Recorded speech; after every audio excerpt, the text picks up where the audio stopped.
Hello everyone, स्वागत है आप लोगों का आपके अपने चैनल टैक्सेशन ऑफिशियल। और आज के हमारे वीडियो में हम लोग सीखने वाले हैं कि ITR-1 कैसे फाइल किया जाता है। ये एक बहुत ही डिटेल वीडियो होने वाली है। इसमें मैं आपको 26AS, AIS, TIS सभी चीजों को मैच करते हुए, फॉर्म 16 वगैरह सब चीजों को मैच करते हुए कैसे हम लोग फाइल करते हैं अपनी इनकम टैक्स के रिटर्न को। और हमने पहले ही समझ लिया था कि अलग अलग टाइप के ITR फॉर्म्स कौन से होते हैं और कौन से पर्सन को कौन सा वाला ITR फॉर्म फाइल करना होता है। ये सब हमने पिछले लेक्चर में सीख लिया था। अगर अभी तक आप लोगों ने वो पिछला वाला लेक्चर नहीं देखा है तो उसका लिंक मैं आई बटन में डाल दूंगा, पहले जाके वो चेकआउट कर लो। एंड चल इसके साथ ही फिर हम स्टार्ट करते हैं। तो भाई ये अपना वेबसाइट है ई फाइलिंग, जिसका एड्रेस है www.incometax.gov.in। इस वाली वेबसाइट के ऊपर हमें आ जाना। यहाँ पे देखो दो ऑप्शन मिलते हैं, लॉग इन एंड रजिस्टर का। अगर हम किसी पर्सन की ITR फर्स्ट टाइम फाइल कर रहे हो तो हमें रजिस्टर ऑप्शन पे क्लिक करना है, वरना हमें लॉग इन ऑप्शन पे क्लिक करना है। रजिस्टर ऑप्शन पे क्लिक करते ही ये हमसे पैन नंबर पूछने वाला है। अब हमें उस पर्सन का जिसका कि हम ITR फाइल कर रहे हैं, हमें उसका पैन नंबर एंटर करना है। तो मैं फटाफट पैन नंबर एंटर कर देता हूँ। अब यहाँ पे ध्यान रखने वाली बात ये है कि अगर उसका पहले से रजिस्टर्ड हुआ पेन, तो यहाँ पे एरर शो कर देगा कि this PAN is already registered, दोबारा आप इसको रजिस्टर नहीं कर सकते। ठीक है, अभी यहाँ पे देखो ऐसा कुछ नहीं है, यहाँ पे लिखा हुआ है PAN validated successfully, please confirm you want to register individual tax payer. तो इसमें हमें यस पे क्लिक करना है, हम इंडिविजुअल टैक्स पेयर पर रजिस्टर करना चाहते हैं। ठीक है, देन फिर हमें कंटिन्यू पे क्लिक करना है। अब यहाँ पे हमसे पूछ रहा है भाई एक एग्री एग्री करने के लिए बोल रहे हैं, यहाँ पे बस आप इसको एग्री कर दो। ये आधार कार्ड से हमारी डिटेल्स को पिक करने वाला है और उसके अकॉर्डिंग वो मैच करके बताएगा। ठीक है, और ये यहाँ पे OTP गया। अब हमें क्या करना होता है, आधार कार्ड के ऊपर में जो नंबर डाला है ना, उसका हमें OTP यहाँ पे डालना होता है। देन इसके बाद वो हमसे पूछेगा अपना डिटेल्स कि भाई आपका नाम क्या है, आपका डेट ऑफ बर्थ क्या है, आपका एड्रेस क्या है, और दूसरी चीजें पूछता है पर्सनल इन्फॉर्मेशन, वो सब आपको एंटर करना है। मैं भी वो सब कुछ एंटर करके यहाँ पे नहीं दिखा रहा हूँ। इसके बाद एक बार आपने ये कर लिया तो देन आपको जो है वापस से आ जाना है होम पे, और यहाँ पे इस बार अब आपको क्लिक करना है लॉगिन के ऊपर। लॉगिन के ऊपर पे क्लिक करने के बाद, लॉगिन पे क्लिक करने के बाद अभी हमसे सबसे पहले पैन नंबर पूछा, तो यहाँ पे आपको एक पैन नंबर एंटर करना है और फिर उसका पासवर्ड एंटर करना है। तो मैं फटाफट पैन नंबर और पासवर्ड यहाँ पे एंटर कर देता हूँ, में क्लिक करना है और हम यहाँ पे लॉगिन कर लेंगे। ठीक है, इसको सेव नहीं करना। देन ये हमसे पूछ रहा है भाई कि देखो यहाँ पे देखो बहुत सारे ऑप्शन आ गए। यहाँ पे आपको पहले तो लेफ्ट हैंड साइड पे यहाँ पे अपनी डिटेल्स आ जाएगी, पूरा मोबाइल नंबर, ईमेल आईडी सब कुछ आ जाएगा। यहाँ पे आप वेरीफाई अपडेट कर सकते हो और यहाँ पे आपको फाइल नाउ का ऑप्शन है, आपको फाइल नाउ वाले ऑप्शन पे क्लिक करना है। इसका ऑल्टरनेट वे भी होता है, ई फाइलिंग वाले ऑप्शन पे जाना है, इनकम टैक्स रिटर्न के ऊपर में जाना है, फाइल इनकम टैक्स रिटर्न के ऊपर क्लिक करना है, वहीं आप पहुंच जाओगे जहाँ भी यहाँ पे हम क्लिक करके पहुंचने वाले। Same to same file now के ऊपर क्लिक करते हैं भाई, यहाँ पे हमसे ऑप्शन पूछने वाला है 2026-27 के लिए आप फाइल करना चाहते हो, 25-26 के लिए। असेसमेंट ईयर हमारा 2026-27 होने वाला है और मोड हमारा ऑनलाइन होने वाला है। ठीक है, और हमें कंटिन्यू करना है, बट उससे पहले हम एक बार जो है इसका AIS भी वेरीफाई कर लेते हैं। ठीक है, देखो AIS वेरीफाई करने के लिए तो AIS वाले ऑप्शन के ऊपर में क्लिक करना है और ये अपने आप आपको इस पेज पे ले जाएगा। यहाँ पे आपको AIS पे अगेन दोबारा क्लिक करना है और नीचे एनुअल स्टेटमेंट पर क्लिक करना है। अब यहाँ पे हमें क्या क्या चीजें बताता है, ये हमें बताता है कि सबसे पहले इनका TDS कहाँ कहाँ पे कटा है, वो सारी डिटेल आ जाती है। TDS TCS जो कटा होगा, SFT की इन्फॉर्मेशन भी आ जाती है। SFT की इन्फॉर्मेशन में भाई जो भी ट्रांजेक्शन होगा हमारा, फाइनेंशियल ट्रांजेक्शन कुछ कुछ यहाँ पे शो होते हैं। देन पेमेंट ऑफ टैक्स के अंदर में वो TDS शो होगा यहाँ पे नॉर्मली, या अगर आप लोग एडवांस पेमेंट वगैरह कर रखे तो यहाँ पे शो होता है। डिमांड एंड रिफंड में ये हमें बता रहा है कि लास्ट ईयर आपका कुछ डिमांड बना था या लास्ट ईयर आपका कुछ रिफंड बना था, तो वो डिटेल भी यहाँ पे बताते हैं। अदर इन्फॉर्मेशन में क्लिक करेंगे तो आपको यहाँ पे और भी चीजें पता लग जाती है। बट करेंटली जो सबसे ज्यादा यूज होता है हमारा वो TDS एंड TCS होता है, जिसमें हमें पता लग रहा है कि भाई इसका जो है TDS डिडक्ट किया गया है। और इसका जो है TDS क्यों डिडक्ट किया, क्योंकि इंटरेस्ट की इनकम हुई है उसके ऊपर में इसका TDS डिडक्ट किया। इस तरीके से हम हर एक पार्टी का चेक करते हैं। अब इसमें ना और भी बहुत कुछ पता लग जाता है, जैसे आप किसी की सैलरी की TDS कटा होगा ना, तो यहाँ पे सैलरी लिखा हुआ है और किस किस एम्प्लॉयर ने काटा है और कितनी सैलरी पे TDS कटा, वो सब कुछ डिटेल यहाँ से मिल जाएगी। ऐसे ही अगर किसी का 194C में TDS कटा है या 192B में तो खैर अपना TDS उसका सैलरी का हो जाता है, 194G में प्रोफेशनल का कटा है या कोई भी कटा है TDS, वो सारी डिटेल आपको यहाँ से मिल जाती है, जिसको हमें साथ साथ क्रॉस वेरीफाई करना होता है। देन इसके बाद हम लोग आ जाते हैं वापस, यहाँ पे आपको ऑनलाइन वाले ऑप्शन के ऊपर कंटिन्यू पे क्लिक करना है। क्लिक करने के बाद देखो यहाँ पे स्टार्ट न्यू फाइलिंग का ऑप्शन है, इसके ऊपर आपको क्लिक करना है और देन आपको इंडिविजुअल वाले ऑप्शन के ऊपर में, वैसे वो पहले से सिलेक्टेड रहता है, ये बस लोड करने में थोड़ा सा टाइम ले रहा है। और आपको जो है देखो ध्यान रखना है कि आप किस कैटेगरी के लिए फाइल करो। जैसे अगर आप इंडिविजुअल के लिए फाइल करो तो आपको इंडिविजुअल सेलेक्ट करना है, अगर आप HUF के लिए फाइल करो तो HUF, कंपनी या बाकी केसेस में आपको अदर पर सेलेक्ट करना है। ठीक है, अब ITR फॉर्म हमसे पूछ रहा है। अब देखो मैं आपको दोबारा से बताने वाला नहीं हूँ कि ITR 1 कब फाइल करते हैं, 4 कब फाइल करते हैं, क्योंकि वो मैंने प्रीवियस वीडियो पहले ही बता दी। अभी हम सीधा ITR 1 के ऊपर में क्लिक करेंगे। वैसे ये यहाँ पे बता भी रहा है कि भाई कौन कौन फाइल कर सकता है। प्रोसीड के ऊपर में क्लिक करना, ठीक है, यहाँ पे इसको कर दो ओके, और लेट्स गेट स्टार्टेड के ऊपर में क्लिक करना। अब ये अगेन हमसे यहाँ पे पूछता है भाई आपके रीजन क्या है ITR फाइलिंग करने का। अलग अलग रीजन होते हैं। पहला, या तो आपकी टैक्सेबल इनकम बेसिक इनकम से लिमिट से ज्यादा है तो आप यहाँ पे फाइल करोगे, ठीक है, या फिर जो है मतलब आपका टैक्सेबल इनकम बेसिक इनकम से लिमिट जो है उससे ज्यादा हुई तो आप पहले वाला ऑप्शन में टिक करोगे। या फिर दूसरा भी हो सकता है कि अगर आपने डिपॉजिट करवाया है एग्रीगेट मतलब टोटल 1 साल के अंदर में 1 करोड़ से ज्यादा पैसा अपने अकाउंट के अंदर में, तो आपको ये रिटर्न फाइल करना पड़ रहा है। या फिर आपका एक्सपेंडिचर खर्चा हो गया जो कि 2 लाख रुपए का है और वो फॉरेन ट्रैवल पे आपने खर्चा किया तो भी आपको ये रिटर्न फाइल करना पड़ा, तो आप सेकंड ऑप्शन पे क्लिक करेंगे। या फिर अगर आपका एक्सपेंडिचर जो है वो 1 लाख का हुआ है लेकिन इलेक्ट्रिसिटी बिल आपके 1 लाख का आ गया भाई, तो भी आपको ये वाला ऑप्शन पे आपको क्लिक करना है। और अगर आप किसी और रीजन से फाइल करते हो तो आप अदर पे भी ऑप्शन पे क्लिक कर सकते हो, ठीक है। फिलहाल तो हमें टैक्सेबल वाला ऑप्शन पे क्लिक करके क्लिक करना है, ओके। अब यहाँ पे देखो, यहाँ पे अलग अलग जो है इसके पार्ट्स हैं, 1 2 3 4 5 6 करके बहुत सारे पार्ट है। पहले वाला ऑप्शन के ऊपर हमें क्लिक करना है। यहाँ पे बेसिक इन्फॉर्मेशन आती है, ठीक है, बस बेसिक इन्फॉर्मेशन जहाँ पे शो हो रही होती है, नाम क्या है, डेट ऑफ बर्थ क्या, आधार कार्ड वगैरह क्या, सब आपको बस वेरीफाई करते हुए चलना है, एड्रेस वगैरह आ जाएगा, ठीक है। यहाँ नेचर ऑफ द एम्प्लॉयमेंट पूछता है, ये सिलेक्ट करना बहुत ज्यादा जरूरी है। अगर आप ये सिलेक्ट नहीं करोगे तो बाद में इसका एरर देता है। अगर वो कहीं गवर्नमेंट जॉब वगैरह करे तो बताने कि भाई सेंट्रल गवर्नमेंट है या SC है या स्टेट गवर्नमेंट है या फिर PSU में काम कर रहे हैं या पेंशनर है तो पेंशनर पे सिलेक्ट कर सकते हैं। अगर प्राइवेट जॉब है भाई जो है आप अदर के ऊपर क्लिक करोगे, और अगर आपको सैलरी की इनकम नहीं आ रही है तो आप नॉट एप्लीकेबल पे क्लिक कर दो। अभी मैं फिलहाल अदर पे क्लिक कर रहा हूँ क्योंकि अभी मैं सैलरी की इनकम कैसे फाइल करते हैं वो यहाँ पे दिख सकता है, ठीक है। फाइलिंग में भाई 194 139 1 ही रहेगा। रिटर्न जो है ऑन और बिफोर ड्यू डेट से पहले हम लोग फाइल कर रहे हैं वो रहने वाले। बिलेटेड रिटर्न केस में ये होता है, रिवाइज रिटर्न केस में इस पे क्लिक करना होता है, ठीक है। ये नीचे आ जाओ। यहाँ पे पूछा do you want to exercise the option of 115 BSc opting out of new scheme. देखो जो न्यू स्कीम है ना वो डिफॉल्ट स्कीम बन चुका है, मतलब आप टेक्निकली न्यू स्कीम में ही फाइल करते हो, बट अगर आपको चाहिए कि नहीं यार मुझे तो पुराने स्कीम में फाइल करना है तो आप यहाँ पे यस के ऊपर में क्लिक कर दो कि मुझे ओल्ड स्कीम में फाइल करना है, तो आप ओल्ड स्कीम के थ्रू भी फाइल कर सकते हो। और अगर आपने नो पे क्लिक करने छोड़ दिया तो आप भाई न्यू के अकॉर्डिंग आप फाइल करने वाले, ठीक है। ओके, नीचे आ जाते हैं भाई। रिप्रेजेंटेटिव वाले में नो करके चलना है। यहाँ पे देखो बैंक डिटेल्स होती है, मैं वो आपको शो नहीं कर रहा हूँ, कंटिन्यू पे क्लिक करना है। इसके बाद सेकंड आता है हमारा gross total income. Gross total income के ऊपर हम लोग क्लिक करेंगे, इनकम फ्रॉम सैलरी, ठीक है। सबसे पहले यहाँ पे देखो ये एडिट का ऑप्शन है, एडिट वाले ऑप्शन के ऊपर क्लिक करना है और यहाँ पे हमें इसकी सैलरी डालनी है। अब देखो जब हम सैलरी डालते हैं अगर उसका TDS डिडक्ट हुआ है तो ऐसे केसेस के अंदर में उसको फॉर्म 16 मिला होगा। फॉर्म 16 जो है उसको लेना है और उसके अंदर में देखना है कि भाई उसका जो TDS डिडक्ट हुआ है कितना डिडक्ट हुआ है, और उसमें ना ये सारी बातें लिखी रहती है कि आपका सैलरी जो है सेक्शन 17(1) के हिसाब से कितना बना है, परक्यूजिट की वैल्यू कितनी है या प्रॉफिट ऑफ सैलरी कितने वो कितने, वो उसमें सब कुछ मेंशन होता है, ठीक है। अब सर क्या करें अगर किसी का TDS नहीं डिडक्ट हुआ, सैलरी की इनकम है बट उसका TDS डिडक्ट नहीं हुआ या उसकी सैलरी टैक्सेबल नहीं बन रही, तो ऐसे केस में क्या होगा भाई। ऐसे केस में आपको उससे पहले तो कंप्लीट डिटेल लेनी है कि उसकी पूरी मंथ की सैलरी का स्ट्रक्चर क्या है, बेसिक कितना है, डियरनेस अलाउंस कितना है, HRA वगैरह कितना मिल रहा है, दूसरी चीजें कितनी कितनी मिल रही है, सब कुछ आपको पता लगाना है। परक्यूजिट्स वगैरह उसको मिल रहे हैं नहीं मिल रहे ये आपको पता लगाना है, ठीक है। या प्रॉफिट इन लिeu ऑफ सैलरी कुछ कमीशन वगैरह अगर आपको मिल रहा है अलग से तो आपको वो भी पता लगाना है और यहाँ पे अकॉर्डिंगली डिटेल फिल करना है। अब यहाँ पे देखो मैं रैंडमली से 5 लाख का फिगर डाल देता हूँ, ठीक है। वैसे तो मैंने आपको बताया ये कैसे चेक होता है, ओके।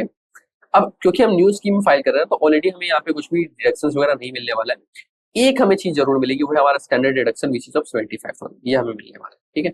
सेव करेंगे, कंटिन्यू पे क्लिक करेंगे। अभी हमें पूछ रहा है कि भाई you are required to provide breakup in order, ठीक है भाई हम ब्रेकअप दे देंगे, कोई दिक्कत वाली बात नहीं। देखो detail of income from house property, इसके हमें हाउस प्रॉपर्टी की यहाँ पे डिटेल डालनी है। ऐड के ऊपर भी क्लिक करना। अगर किसी के हाउस प्रॉपर्टी से इनकम है तो सर क्या करें, सबसे पहले तो एड्रेस डालो, टाउन डालो, स्टेट डालो, पिन कोड डालो। भाई प्रॉपर्टी का ओनरशिप किसका है वो यहाँ पे सिलेक्ट करो कि भाई किसका सेल्फ का है किसी और के नाम पे है वो यहाँ पे आप सिलेक्ट कर सकते हो, ठीक है। और प्रॉपर्टी अगर आपकी को ओन्ड है मतलब दो लोगों के नाम पे रजिस्टर्ड तो आप यहाँ पे इस वाले ऑप्शन को भी क्लिक कर सकते हो, ठीक है। और योर शेयर इन प्रॉपर्टी अगर आपने यहाँ पे इसका तो ये ऑप्शन आ जाएगा तो आपको बताना होगा कि आपकी प्रॉपर्टी में हिस्सा कितना है, उसी के बेसिस पे आपकी इनकम कैलकुलेट होगी, ठीक है। अब मैं देखो ये आपको नहीं बता रहा कि हाउस प्रॉपर्टी की इनकम कैलकुलेट कैसे होती है, लेकिन उसके लिए आपको वीडियो हमारे चैनल पे मिल जाएगी। बस आपको क्या करना है, जो ग्रॉस रेंट हो रहा है हमारा ग्रॉस रेंट को हमें यहाँ पे एंटर करना होता है और जो भी हमारा amount of rent which can not be realise, जो आपको रिलाइज नहीं हो वो आपको यहाँ पे एंटर करना होता है, उसकी भी यहाँ पे कैलकुलेशन होती है। Tax paid to the local authority उसको आपको यहाँ पे एंटर करना है और अकॉर्डिंगली क्या हो जाएगा वो भाई माइनस हो जाता है, ठीक है। देन आ जाएगा अपना एनुअल वैल्यू। अब यहाँ पे देखो मैं अगेन एंटर कर देता हूँ कुछ कुछ फिगर्स ताकि हमें समझ में आसानी हो उसके। यहाँ पे मैंने 1 लाख डाला है, 10,000 हमें रिसीव नहीं हुआ और टैक्स मैंने पे किया अगेन 10,000 का। अब देखो 20,000 रुपये हो गया, 20,000 का हमारे डिडक्शन मिल गया हमें और एनुअल वैल्यू जो हमारा 80,000 आया डिडक्शन माइनस करने के बाद। ठीक है, इसका हमें 30% का फ्लैट डिडक्शन मिल जाता है प्रॉपर्टी की इनकम के ऊपर में, जो कि यहाँ पे हमें शो होगा। एक मिनट भाई, ऊपर मैंने यहाँ पे डिटेल्स नहीं डाला है, यहाँ पे सेल्फ के ऊपर में यस करना था, एक सेकंड,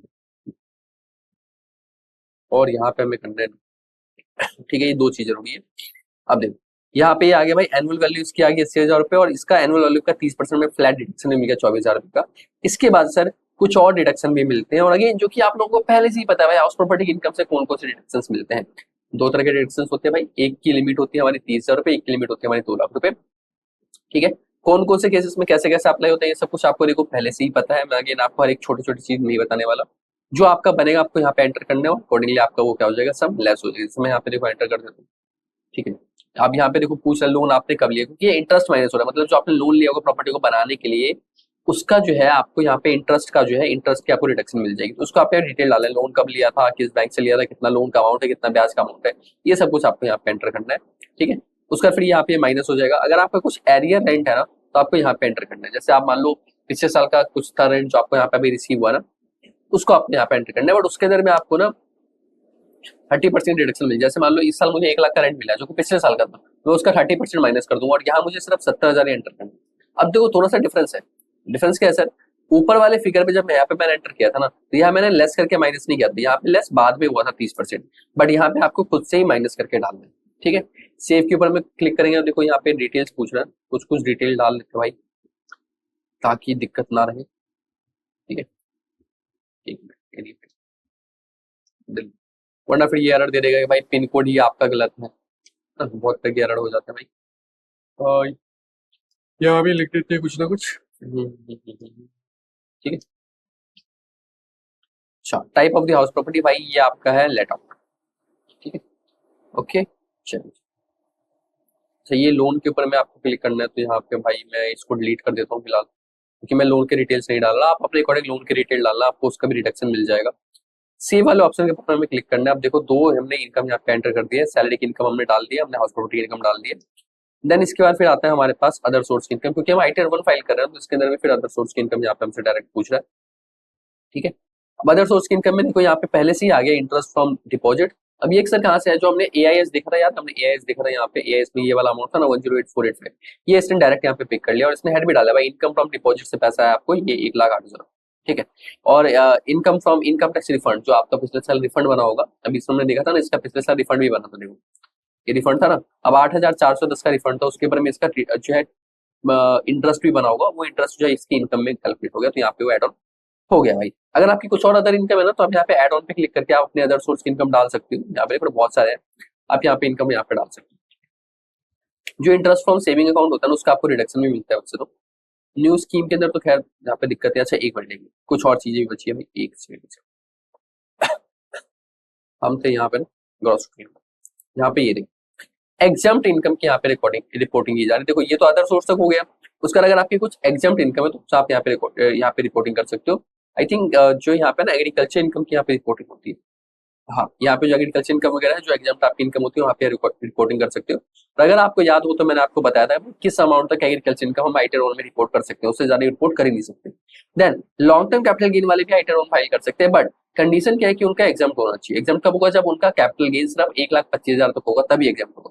तो यहाँ पे आप जो है ना 1,25,000 रुपए तक का प्रॉफिट दिखा सकते हैं।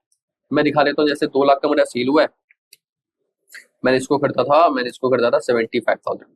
ठीक है, तो 1,25,000 आया। ठीक है, यहाँ पे देखो मेंशन किया कि भाई मैक्सिमम आपका 1,25,000 ही हो सकता है, उससे ज्यादा तो क्या करें सर, तो आप आईटीआर 1 फाइल नहीं कर सकते, फिर जाके 2, 3 फाइल करो, कुछ भी फाइल करो, बट आईटीआर 1 फाइल नहीं करना। ठीक है, अब अगेन देखो मैं बस ऐसे ही करूँ, कुछ भी फाइल करो, कौन सा आईटीआर किस पर्सन को फाइल करना होता है इसकी वीडियो मैंने पहले ही बना रखी है, पिछली वीडियो में ही बताया था। अगर आपने नहीं देखा तो अगेन जाके प्लेलिस्ट बना हुआ, पहले जाके उसको देख। अब सर डिडक्शंस की बात करते हैं भाई, न्यू स्कीम के अंदर वैसे कुछ खास डिडक्शन कुछ मिलते नहीं है, एक दो डिडक्शन है। पेंशन स्कीम अगर आपने सेंट्रल गवर्नमेंट में डाल रखा तो आपको यहाँ पे मिल जाएगा। अग्निपथ स्कीम के अंदर पैसा डाल रखा तो मिल जाएगा। कुछ अदर डिडक्शन वगैरह, बट देखो ज्यादा कुछ डिडक्शन में रहते नहीं, क्योंकि यहाँ पे कुछ है नहीं बेनिफिट। ओल्ड स्कीम के अंदर हमारे बहुत सारे डिडक्शन हुआ करते हैं, ठीक है। आई थिंक मेरे को ना एक ओल्ड स्कीम के ऊपर भी वीडियो बना देना चाहिए कि ओल्ड स्कीम में आईटीआर कैसे फाइल किया जाता है। वैसे तो अभी सब लोग न्यू स्कीम में ही फाइल कर रहे हैं, बट हाँ, अगर देखो व्यूअर्स आप लोग देख रहे हो, अगर आप लोगों को चाहिए कि सर एक ओल्ड स्कीम में भी आईटीआर कैसे फाइल होता है उसकी भी डिटेल वीडियो बना दो, तो मैं वो भी बना दूंगा, ठीक। अब देखो डिटेल वीडियो है, थोड़ा सा देखो टाइम लगेगा, बट मेरा मानना है थोड़ा सा टाइम लगा लो बट अच्छे से सीखो। अब यहाँ पे देखो पहला यहाँ पे टीडीएस वगैरह का आ गया। टीडीएस फ्रॉम सैलरी, अगर सैलरी से कट होता है अपने आप आ जाता है। अगर नहीं आता ना, कभी कभी क्या होता है कि आपका टीडीएस डिडक्ट हुआ है 26 डेज में शो हो रहा है, बट यहाँ शो नहीं हो रहा, तो आप खुद से यहाँ पे एड ऑन भी कर सकते हो, वरना ऑटोमेटिक शो हो जाता है। जैसे आने ये आ गया ना, अपने आप यहाँ पे शो हो गया। अब इसके ऊपर ना क्लिक करके एक चीज हमें करना होता है, लास्ट में जाके ना इसको भी सेलेक्ट करना होता था। ओके, एक सेकंड, एडिट पे क्लिक करते हैं।